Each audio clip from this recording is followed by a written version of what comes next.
As a homeowner, you take pride in creating a home that reflects your personal style, inside and out. Adding landscape lighting to your yard is one of the easiest ways to achieve greater curb appeal, and also provide a measure of safety and security. Do you have an interesting architectural feature? Trees or shrubs that could be lit up? Or a walkway or steps that would be safer if well lit?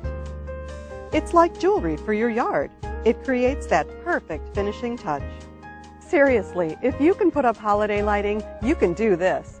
And why not? You'll reap the benefits all year long. Come along with me while I show you just how easy it really is. Like any successful project, the place to start is with a plan. Walk around your home, especially after dark, and note the areas that could be improved with lighting.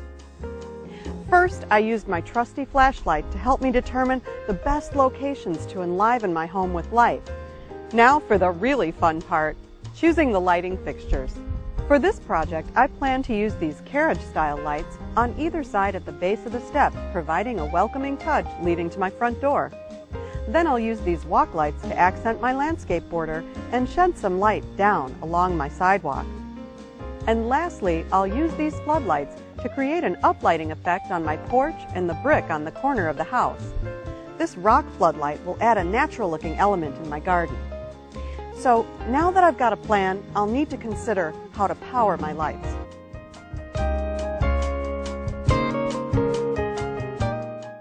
Choosing the right power pack for your project involves some simple math. Add up the bulb wattages of the fixtures you plan to use. In this case, I'm using 9 10-watt walk lights, 2 35-watt floodlights, and 1 20-watt floodlight. This makes a total of 180 watts, so I'll need to choose a power pack with enough wattage capacity to cover this. In this case, a 200-watt power pack will suffice. You may want to choose a power pack with even more wattage capacity, like 300 or 600, so that you can expand your system in the future. Just remember, you have to use a power pack with more wattage capacity than the total wattage of all the lights in your system.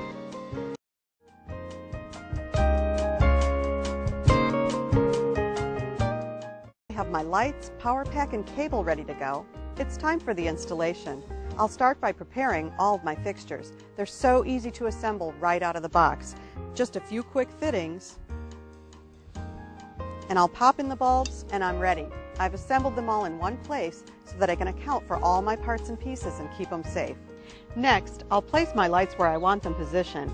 Depending on the condition of your soil, it may help to use a garden trowel to get a hole started and make pushing the fixture in a little easier. And remember, always push the fixture using the stake instead of the top of the light.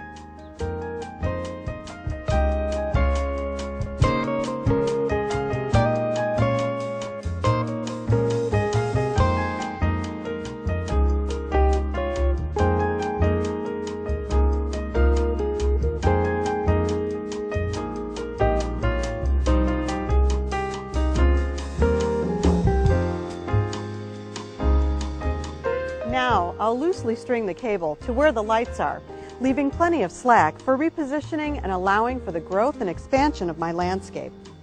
These lights are so easy to attach to the cable because of this great quick clip connector.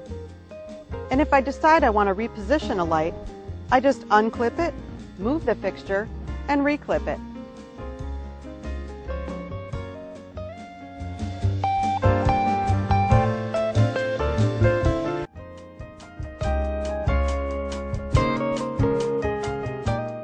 Lastly, I'll attach the low voltage cable to the power pack. It's as easy as attaching speaker wires to your stereo system. Simply split the cable slightly to allow each of the pre-stripped wires to be inserted into the terminals to make contact and screw the plates down securely on the bare wire. Now that everything is connected, I'll plug in the power pack and turn on the system. This is the time to check and be sure all my lights are properly connected and lit up, and I can make necessary adjustments.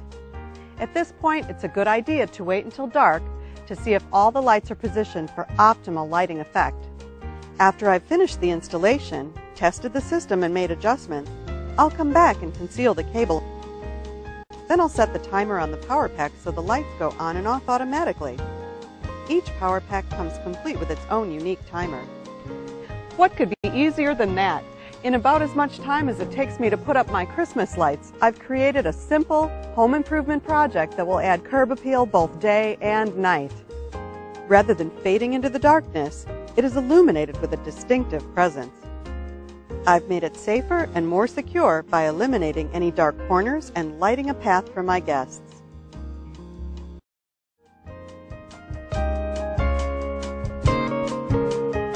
First, let's look at some specific challenges that I had with my installation. Our walkway became an obstacle because I wanted lights on both sides of it. I easily solved this by tucking the wire into the gap at the base of this bottom step. Other alternatives are to utilize the control joint and caulk over it or lay in some protective weather stripping. You could attach the cable around the door frame, tuck into the brick mortar, or even the soffit. If your sidewalk consists of paver blocks, you can remove a line of blocks, score a well in the gravel or sand beneath, lay the cable, and then replace the blocks. If a driveway is in your way, the best solution is to tuck the wire into the gap between the asphalt and the concrete slab as seen here. So, what if you're putting lights in two separate bedding areas, but they need to be powered off the same line? You can do a couple of things. One, you can score the lawn between the locations and neatly tuck the wire underneath the grass. Or you can use a second length of cable and splice the two together using a cable connector to run both lines off of one power pack.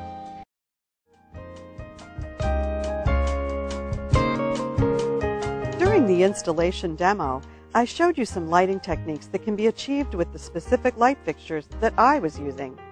But there are so many different types of lights and lighting effects that you can choose from. For instance, lights like these create a downlighting effect, casting light down onto a surface like a walkway, steps, or a driveway, even a garden path, flower bed, or a patio. Or you could choose lights like these to create an uplighting effect, using fixtures like these that spray light upward toward a focal point, like an architectural feature or a fountain or garden statue. There's a style to suit any taste, and each can produce a unique lighting effect on the ground or a surface. For instance, some fixtures have a straight riser or stem, whereas others hang from a shepherd's hook, while some are bollard style. These are great for lighting a walkway, marking a driveway, or a garden bed. Some fixtures contain beautiful glass panels that can be clear, frosted, beveled, seated, or crackled. I also want to point out this great quick clip connector. It has an ergonomic design, making it virtually effortless for me to clip together. You just place the cable in the guides like this and snap it together. Okay, let's talk about floodlights. Low voltage floodlights are great for uplighting to highlight architecture, trees, shrubs, or other objects, and the intensity of the light is based on the wattage and the distance the light is placed from the object. Uplighting is great for highlighting trees and shrubs and creating a dramatic effect, giving your yard that wow factor at nighttime.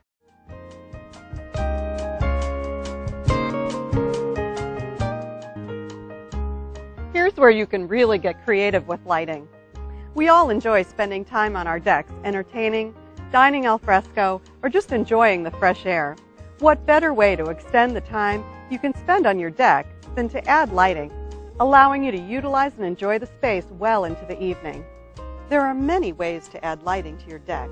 You can illuminate steps for a safer passage, accent the walls for a dramatic effect, or add post lights for a festive look.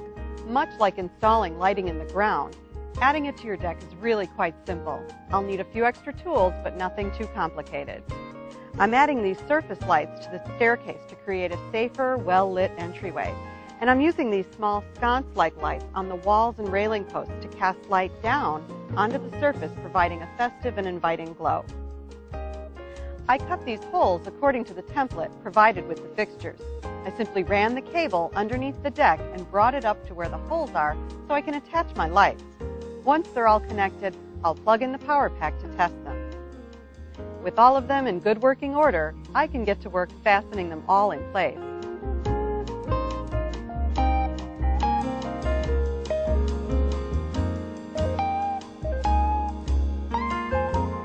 Wow, my deck has never looked more inviting. I might just have to stay out here all night.